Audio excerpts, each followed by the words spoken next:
Hi అండి. అందరికీ నమస్కారం. 2026 సంవత్సరంలో వచ్చే ఆషాఢ మాసం. ఈ ఆషాఢ మాసం ఎప్పుడు ప్రారంభమవుతుంది? ఎప్పుడు పూర్తవుతుంది? ఇంకా ఈ ఆషాఢ మాసం యొక్క విశిష్టత, ఆషాఢ మాసంలో వచ్చేటువంటి ముఖ్యమైన పండుగలు, ఈ ఆషాఢ మాసంలో మనందరం చేయాల్సిన పనులు, అలాగే చేయకూడని పనులు కూడా ఏమిటో ఈ వీడియోలో పూర్తిగా తెలుసుకుందాం. తెలుగు పంచాంగం ప్రకారం 4గో మాసమైన ఆషాఢ మాసం ఎంతో పవిత్రమైనది. అలాగే ప్రత్యేకమైనది కూడా. సాధారణంగా ఒక నెలలో 1 లేదా 2 ముఖ్యమైన పండుగలు మాత్రమే ఉంటాయి. కానీ ఈ ఆషాఢ మాసంలో మాత్రం దాదాపుగా ప్రతిరోజు ఏదో ఒక విశేషం, వ్రతం, పూజ లేదా పర్వదినం అయితే ఉంటుంది. అందుకే ఈ మాసాన్ని ఆధ్యాత్మికతకు ప్రతీకగా భావిస్తాము.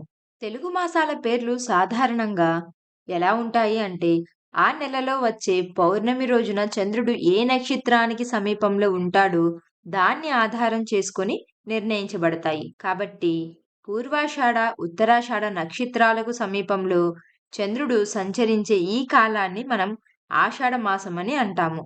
ఆషాఢ మాసంలో శుభకార్యాలు చేయరని మనందరికీ తెలుసు. అందుకే ఈ నెలలో వివాహాలు గాని, గృహప్రవేశాలు, ఉపనయనాలు ఇలాంటి శుభకార్యాలను సాధారణంగా ఎవరు నిర్వహించరు. అయితే ఇంటి నిర్మాణాన్ని ఈ మాసంలో ప్రారంభించడం ఎంతో శుభప్రదమని పురాణాలు చెబుతున్నాయి. ముఖ్యముగా మత్స్య పురాణం ప్రకారం ఆషాఢంలో గృహ నిర్మాణం ప్రారంభిస్తే ధన సంపద, ధాన్యం, పశు సంపద, ఐశ్వర్యం కలుగుతాయని విశ్వాసం.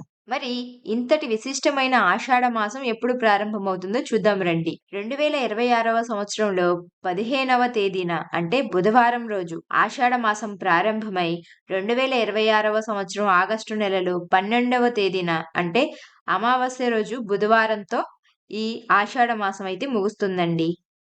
ఈ మాసంలో మనం శుభకార్యాలనేవి ఏవి జరుపుకోము కాబట్టి, ఈ ఆషాఢ మాసాన్ని చాలామంది పూర్వంలో శూన్య మాసం అని కూడా అంటారు.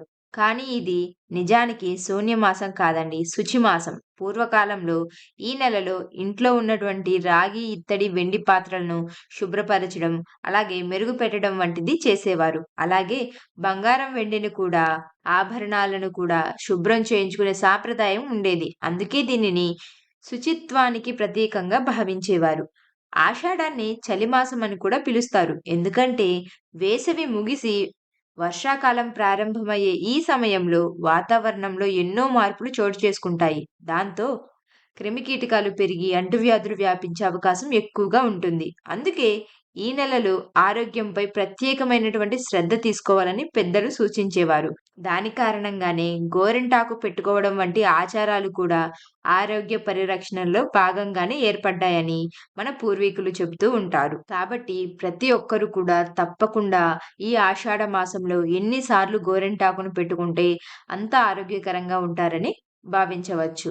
ఆధ్యాత్మికంగా కూడా ఈ మాసానికి ఎంతో ప్రాముఖ్యత ఉంది. ముఖ్యముగా తెలంగాణలో నెలంతా కూడా బోనాల పండుగతో సందడైతే నెలకొంటుంది. గ్రామ దేవతలకు బోనాలు సమర్పిస్తూ, మొక్కులు తీర్చుకుంటూ భక్తులు ఎంతో వైభవంగా ఈ ఉత్సవాలనైతే జరుపుకుంటారు.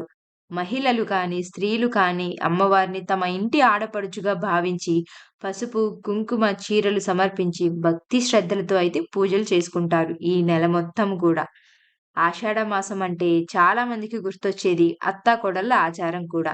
కొత్తగా పెళ్ళైన కోడళ్ళు ఈ నెలలో తప్పకుండా పుట్టింటికి వెళ్ళడం. దేనికి అంటే అత్తాకోడళ్ళు ఈ నెలలో ఒకే గడపపై నుండి దాటకూడదు అని చెప్పేసి అంటూ ఉంటారు. కాబట్టి అత్తాకోడళ్ళు కొంతకాలం దూరంగా ఉండడం వంటి ఆచారాలు కొన్ని ప్రాంతాల్లో ఇప్పటికీ కూడా కనిపిస్తాయి.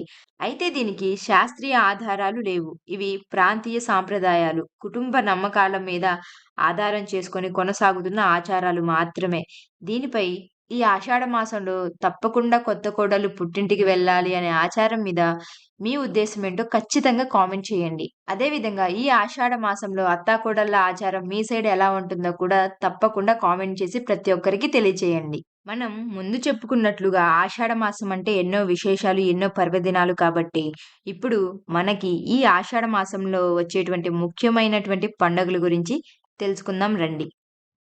ఆషాఢ మాసం ప్రారంభమైన వెంటనే మనకు వచ్చేటువంటి అతిపెద్ద పండుగ ఏదంటే పూరి జగన్నాథుడి రథయాత్ర.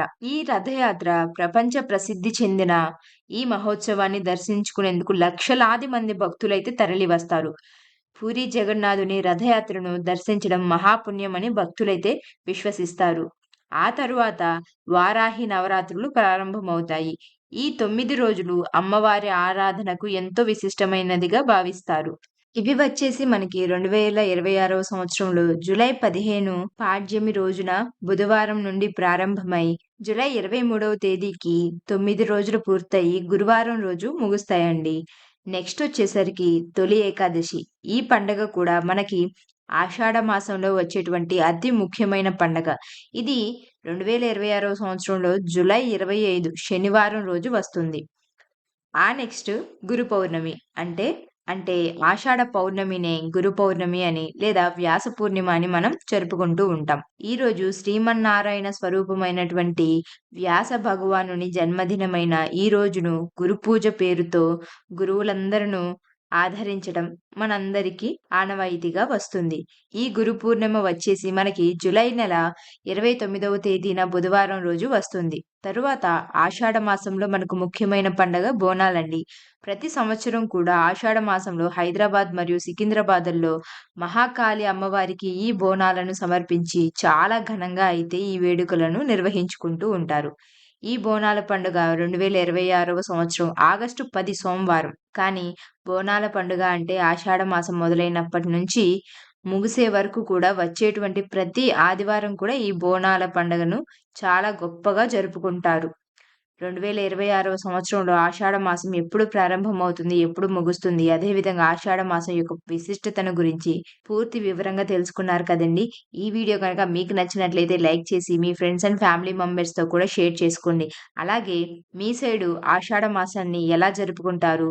చాలా ఎక్కువగా జరుపుకునే పండగ ఏంటి? ప్రతి ఒక్కరు పాటించే నియమాలేంటో కూడా కింద కామెంట్ సెక్షన్‌లో అయితే తప్పకుండా కామెంట్ చేసి మాకు కూడా తెలియచేయండి. అదే విధంగా మరొక ఇంట్రెస్టింగ్ వీడియోతో నేను మీ ముందుకు వస్తానండి. Thanks for watching. By by.